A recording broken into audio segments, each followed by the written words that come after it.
ለብዙ አስርተ ዓመታት አሜሪካና አውሮፓ የማይነጣጠሉ ይመስሉ ነበረ። ነገር ግን አሁን ነገሮች ተቀይረዋል። አንድ አስደንጋጭ ጥናት ይፋ ሆኗል። በአውሮፓ በስድስት ትልቅ አገራት በተደረገ የህዝብ አስተያየት ጥናት አሜሪካን እንደ ቅርብ ወዳጅ የሚያዩት 12 በመቶ ብቻ ናቸው። 36 በመቶዎቹ ግን አሜሪካን የሚያዩት እንደ ስጋት ነው። በተቃራኒው አውሮፓ አፍንጫዋ ስር ካለው ወዳጇ ይልቅ ራቅ ብላ ወደምትገኘው ቻይና አይኖቿን እያማተረች ነው። ለምን? መረጃውን ትሰሙታላችሁ። እስከ መጨረሻው አብራችሁን ቆዩ።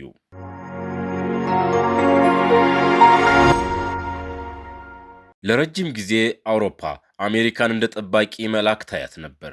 ነገር ግን አሜሪካ ፈርስት ወይም አሜሪካ ትቅደም የሚለው መመሪያ ሲመጣ ሁሉም ነገር ተናጋ። አውሮፓውያን አሜሪካን እንደ አጋር ሳይሆን እንደ ስጋት ማየት ጀምረዋል። አሜሪካ የራሷን ኢኮኖሚ ለመገንባት ስትል በአውሮፓ ምርቶች ላይ ከፍተኛ ታሪፍ መጣል ጀምራለች። ዋሽንግተን የምትከተለው ራስ ወዳድነት አውሮፓን ክፉኛ አስቆጥቷታል። ፖላንድ፣ ስፔን፣ ቤልጂየም፣ ፈረንሳይ፣ ጀርመን እና ጣሊያን በእነዚህ ሀገራት ውስጥ አሜሪካ ከወዳጅነት ይልቅ ስጋትነቷ እያመዘነ ነው።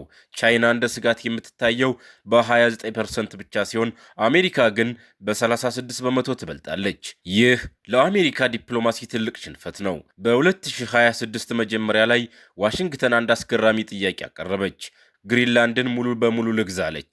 አውሮፓ አልሸጥም ስትል አሜሪካ 8 የአውሮፓ ሀገራት ላይ ከ10 እስከ 25 በመቶ የሚደርስ የታሪፍ ቅጣት ጥላለች። ስዊድን በማስፈራሪያ እንንበረከክም አለች። የፈረንሳዩ ፕሬዝደንት ኢማኑኤል ማክሮንም ይህ ተቀባይነት የሌለው ጥቁር መልአክ ነው በማለት አውሮፓ በአንድነት እንድትቆም ጥሪ አቅርበዋል።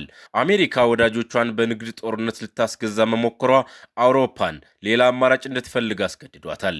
በዚህ ግጭት መሃል ቻይና ቀስ ብላ ብቅ ብላለች።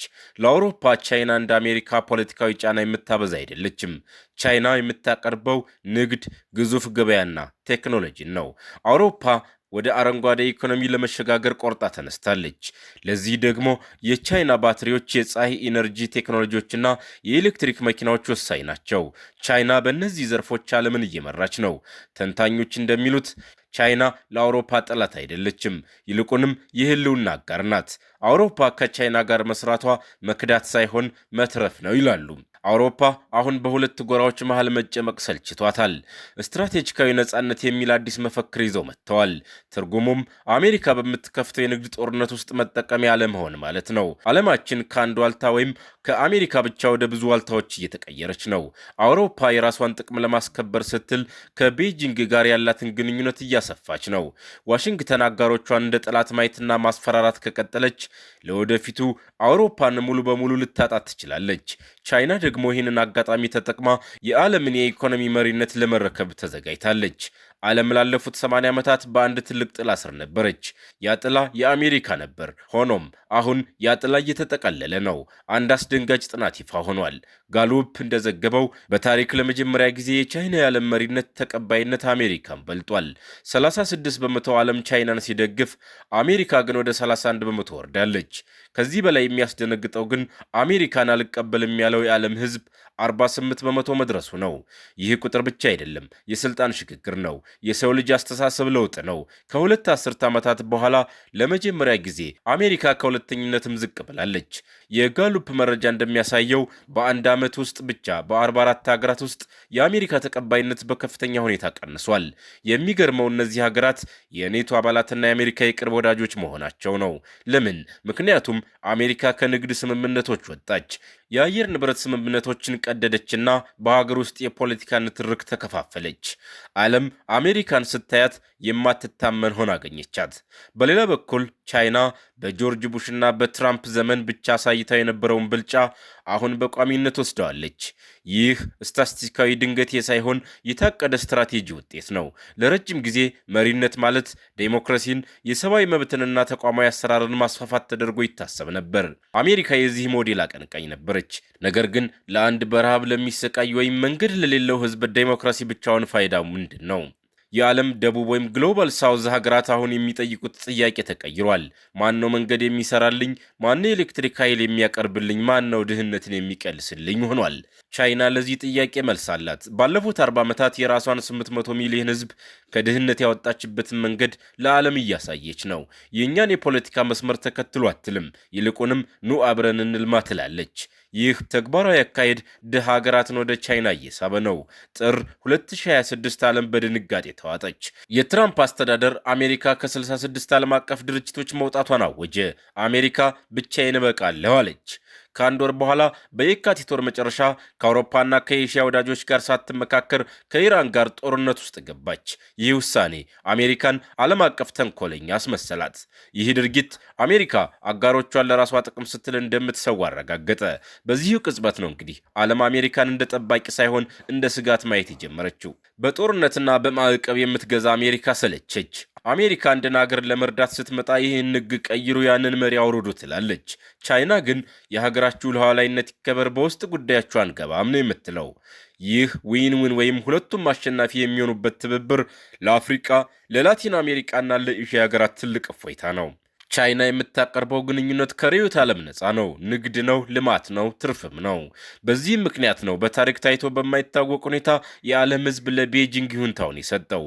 አሜሪካ የሞራል የበላይነት አለኝ ስትል፣ ቻይና ግን ተጨባጭ ውጤት ታሳየች። እንግዲህ ዓለም አሁን ያለችው በሽግግር ላይ ነው። ይህ ማለት ቻይና ነገ ዓለምን ትቆጣጠራለች ማለት ብቻ አይደለም። ነገር ግን የአሜሪካ ብቸኛ አዛዥነት አብቅቷል። የጋሉፕ ጥናት የሚያሳየን አንድ ትልቅ እውነት አለ። ዓለም አሁን የምትፈልገው ታማኝነትን፣ ወጥነትንና የጋራ ብልጽግናን ነው። ማስፈራራትና ጦርነት ሰልችቷታል።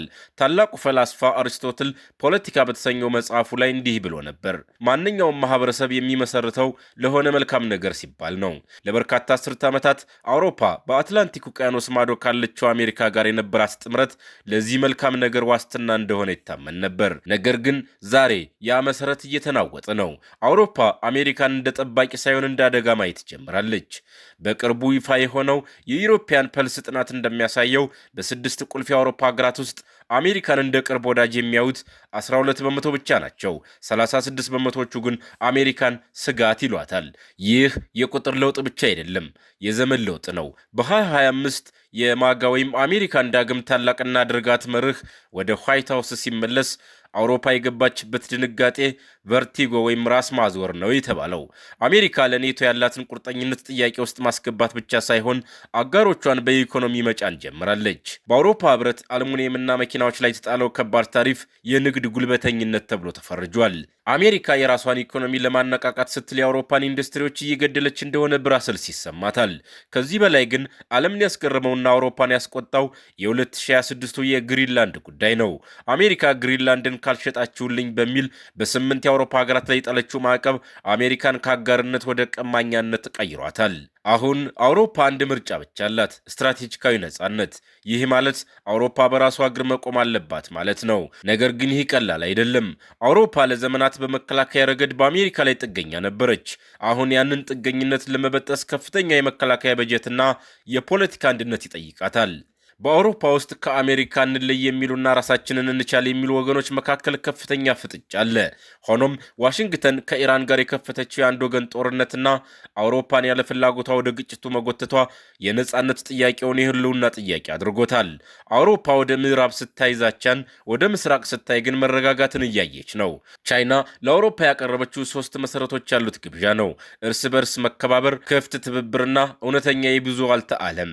አሜሪካ ከቻይና ተለዩ ስትል፣ አውሮፓ ግን ከቻይና ጋር መስራት ለህልውናችን አስፈላጊ ነው እያለች ነው። በተለይ በአረንጓዴ ኢነርጂ፣ በአርቲፊሻል ኢንተለጀንስ እና በቴክኖሎጂ ዘርፍ ቻይና ለአውሮፓ ስልታዊ ተቀናቃኝ ሳትሆን ስልታዊ አጋሪ እየሆነች ነው። የፖለቲኮ ጥናት አንድ ትልቅ መልእክት አለው። የ20ኛው ክፍለ ዘመን የዓለም ስርዓት እየፈረሰ ነው። አሜሪካ ወደ ራሷ ምሽግ እየተመለሰች ባለችበት በዚህ ወቅት አውሮፓ በጭፍን አሜሪካን የመከተል ዘመኗን አብቅታለች። አውሮፓ ራሷን ችላ ለመቆም በምታደርገው ጥረት ቤጂንግ እንደ አስተማማኝ የንግድና የልማት አጋር እየታየች ነው። ይህ አሜሪካን መክዳት ሳይሆን በአዲስ መልክ በሚቀረጸው ዓለም ውስጥ ተፎካካሪ ሆኖ ለመቀጠል የሚደረግ የህልውና ጉዞ ነው። የአትላንቲክ መሰረት ተደርምሷል። አሁን ጥያቄው አውሮፓ በአዲሱ የዓለም ስርዓት ውስጥ የራሷን ቦታ እንዴት ታስከብራለች የሚለው ነው። እናንተስ ምን ታስባላችሁ? አሜሪካ ለአውሮፓ ስጋት ሆናለች የሚለውን ሐሳብ ትደግፋላችሁ? ቻይናስ የአውሮፓ እውነተኛ አጋር መሆን ትችላለች? አስተያየታችሁን ኮሜንት ላይ ያስፍሩልን። ለቻናላችን አዲስ ከሆናችሁ ደግሞ ሰብስክራይብ ያድርጉ፣ ቤተሰብ ይሁኑ።